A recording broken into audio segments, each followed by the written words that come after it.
Hello students of class 8। मैं रविंद्र देवनाथ आपको मेरे यूट्यूब चैनल रविंद्र एकेडमी में स्वागत करता हूं। और मेरा आज का जो विषय है वो क्लास 8 का साइंस चैप्टर 1 के बारे में है, जिसमें step of agricultural activities is selection and showing off seeds. आपको क्रॉप प्रोडक्शन में दो चीज वेरी केयरफुली आपको समझना है। एक है जो हम बड़ा बड़ा पेड़ लगाते हैं, जैसे कि राबर हो, बेम्बो हो या अदर बिग प्लांट्स जो लगाते हैं। दूसरा है फार्मर्स जो जैसे कि पेडी, वेट, मेज, ऐसा जो फूड प्रोडक्ट्स हैं वो लगाते हैं। उसमें क्रॉप दोनों को कहते हैं, लेकिन एग्रीकल्चर जो सब्जेक्ट है वो क्या है उसको आपको समझना है। एग्रीकल्चर का बेसिक डिफरेंस जो क्रॉप प्रोडक्शन में दोनों को कहते हैं, लेकिन स्पेसिफिकली एग्रीकल्चर किसको कहते हैं उसको आपको सही तरीके से समझना है। एग्रीकल्चर ऐसा है कि फार्मर किसी सिलेक्टेड टाइम पीरियड में किसी भी फूड प्रोडक्ट, किसी भी प्लांट को अगर सिलेक्टेड टाइम पीरियड के लिए करते हैं। और उधर बड़ा प्लांट क्या होता है, कोई सिलेक्टेड टाइम पीरियड नहीं रहता। क्रॉप दोनों है, प्रोडक्शन दोनों में ही होगा, लेकिन एग्रीकल्चर में कुछ प्रोसेस होता है।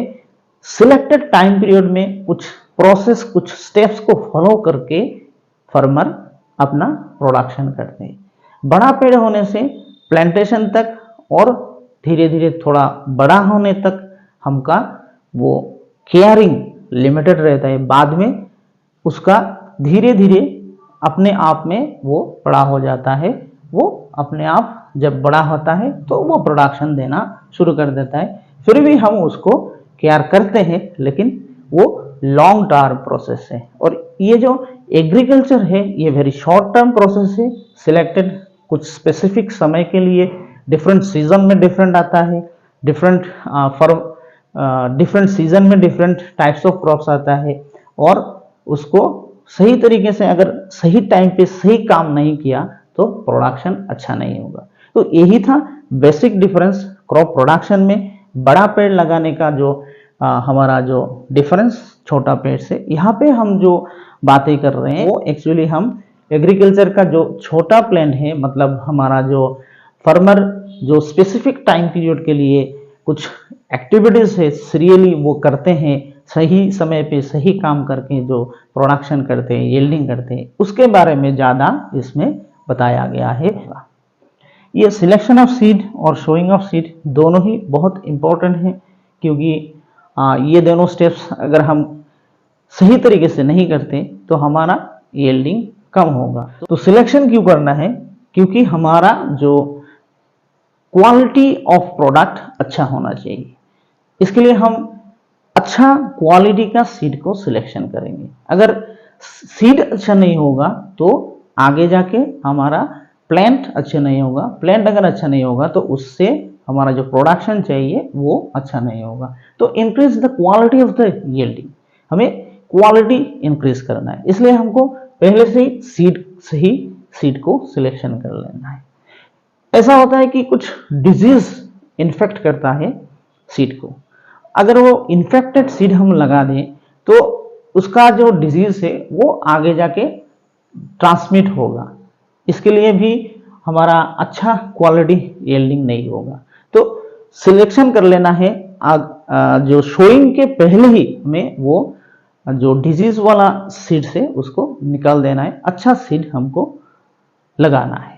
और क्या होता है, सीड स्पॉइल हो जाता है कभी इंसेक्ट के द्वारा या जाम के द्वारा, कुछ ना कुछ कारण द्वारा। हम जब स्टोर करके रखते हैं वहां भी कुछ सीड्स क्या होता है, इन्फेक्टेड हो जाता है। तो उसको हमको निकालना है। वो स्पॉइल हो जाता है, उसको भी हमको निकालना है। तो पहले से ही उसको सिलेक्शन करके हमको अच्छा सीड पहले ही रखना है और अच्छा सीड को ही हमको लगाना है, ताकि अच्छा प्रोडक्शन मिले, अच्छा यील्डिंग हो। यही कारण है हम पहले से ही सिलेक्शन कर लेते हैं सीड को।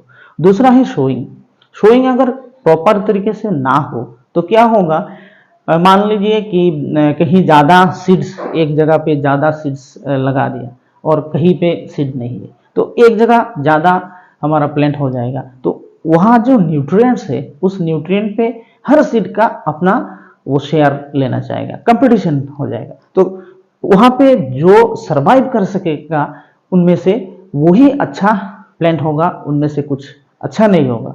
तो एयर वाटर एंड न्यूट्रिएंट्स का जो उसका ज़रूरत है वो क्या करता है, कंपटीशन के लिए हर किसी को समान नहीं होता, तो उसमें कंपटीशन होने से अगर मान लीजिए 100 सीड्स एक साथ है तो 10-15 अच्छा हो जाएगा, बाकी का सब ठीक ठाक नहीं होगा। तो हमारा तो 100 में 100 प्लांट अच्छा चाहिए, तो हमको यूनिफॉर्मली डिस्ट्रीब्यूट करना है। दूसरा है कि सीड जब हम लगाते हैं प्रॉपर डिस्टेंस को जैसे मेंटेन करना है, वैसा ही हमको प्रॉपर डेप्थ पे लगाना है। अगर हम ज़्यादा डीप कर दे तो उधर एयर नहीं जाएगा और सन लाइट भी नहीं पहुंचेगा, तो उधर जाने से उसका जर्मिनेशन प्रॉपर नहीं होगा, और जर्मिनेशन नहीं होगा तो प्लांट नहीं होगा, प्लांट नहीं होगा तो यील्डिंग नहीं होगा।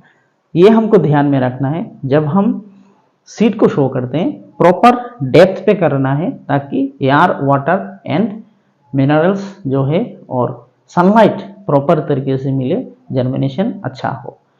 हम प्लांटिंग भी करते हैं, अलग से हम सीड से बेबी प्लांट प्रोडक्शन करते हैं, वहाँ उसको लाके हम फील्ड पे हम फिर से प्लांट करते हैं।